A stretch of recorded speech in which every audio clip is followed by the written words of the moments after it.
So we are starting 9.5. We're going to do a couple more things with operations, and then we're going to go into compositions. I will stick to my story so far. That so far, section 1 and 2 were really not much math at all. It's just knowing the definition of domain, knowing range, knowing what a function is, knowing how to find that stuff, where it's increasing, where it's decreasing, intervals, knowing all that. And then the last lesson we did, 9.3, was adding, subtracting, multiplying, dividing. Again, I honestly don't think the math was that hard. We had a couple of factoring problems that, I mean, yes, factoring is a little bit more difficult, but hopefully that's not too bad. I know we had excluded values, but again, I wouldn't stress over those. I think those are harder to remember than they are to actually like find. And then that brings us to this one, which again, in my opinion, the math today is not going to be that bad. We might have to square a couple binomials where we will either like FOIL or distribute, whatever you guys like to call it. But other than that, the math today is very much algebra and math. It's just the concepts that we're going to go over a little bit new and a little bit confusing for some people. These first ones, so this kind of stems from the operations. F of x and g of x, and we're starting with what is f of x plus 2, and then we're going to move on to f of x plus 4. Now, the biggest thing is there's the difference if the number's inside parentheses or outside parentheses. I'm sure there is a connection. If you guys notice it, I'm sure there's a connection from when we dealt with parent functions and went up, down, left, and right, and it was inside or outside parentheses. But not only do I not know what they are off the top of my head, but I don't think they're going to help you. So, the first one, I guess I'll say before we do this is if I only did this first time, it would be easy, you guys would be fine. If I only did this time, I think it'd be easy to be fine. The thing is we do both of them, and a lot of people get mixed up which is which. So, when to do what is this one, it has an x. There's nothing inside the parentheses, it just has a plain f of x. And then we can use substitution. F of x is listed here, and I can put this in for the f of x because they're the exact same. This is f of x. I could not, because there is not an f of x. F of x plus 4, that's different than this one. It does just have an f of x, you can plug that, or g of x, you can plug your function in for that. In parentheses, it's almost the same thing as when we had something like f. Plug 5 in for that x. Well, now it's 5, I have x plus 4. So I'm plugging x plus 4 in for that x. Is that the first one, if it's nothing inside your parentheses, you plug your function in for this f of x. You plug those parentheses in for your function. I remember it because I do think it's confusing. It's not the best way to remember it, but it's the best I've come up with. In your parentheses, then you to your function. In the parentheses, and the other one, again, it's hard to because I've taken algebra 2 several times in my life. I just started passing it recently. Substitution. It looks exactly like that, so I can substitute. But again, I think the biggest thing that I think students catch on those is if it's in parentheses, it goes in the function. If it's not in parentheses, then you do it the other way. I think that's how a lot of students remember it. But again, that's the hard part, because now once we do this, you plug your 3x plus 5 in for that. So 3x plus 5 plus 2. You really don't need the parentheses for this one. I like to put those. So you end up with 3x plus 7. That's it.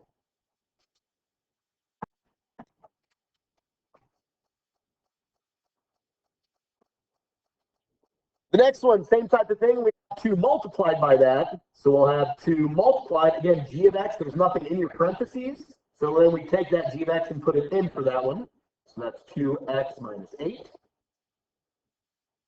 Apart. And I'm not understating because I do people because you do have to remember, but once you have that, then you just have to multiply just like we've always done.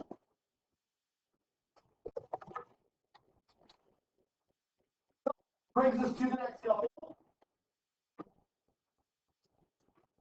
3 and 4, we now have it inside your parentheses. Like I said, if it's inside your parentheses, then you plug it inside of your function.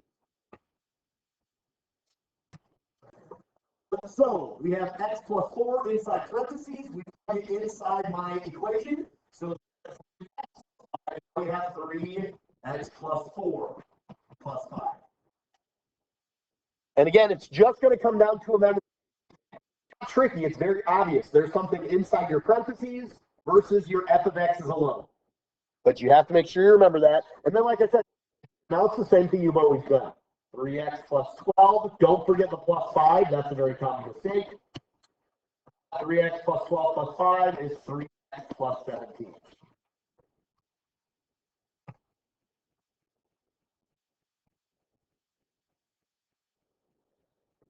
Same thing with this next one. If it's inside parentheses, we plug it inside a function. So we have 2 times 5x minus 2 minus 8. Now, again, keep in mind also, when you substitute in, you're taking that x out. One of the other problems I've seen before is where someone has 2x and then they put the 5x minus 2. X should not be there. That's the whole thing. You're doing substitution. X out and putting your quarterback gets tired, you can't take him out, but then just leave him in here and put a second quarterback in. That doesn't make any sense. So now we distribute. That is 10x minus 4 minus 8. And then again, combine your like terms, 10x minus 12. Now, obviously, if I've said before, this can get pretty complicated pretty quickly. I'm not here to beat you to death with this.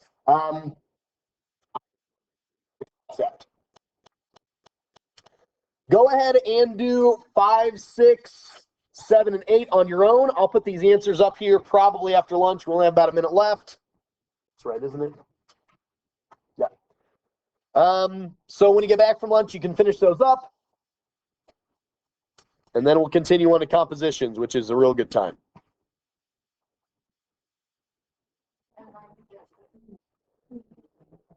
All right, we're going to get started. Answers to the eating section.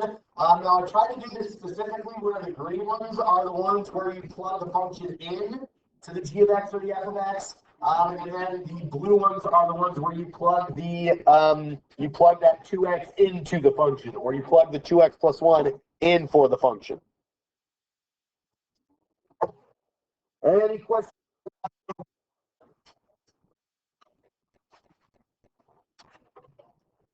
All right, so that brings us into the composition. So composition is I guess you can see down here. Composition is represented by this little O, or that little circle.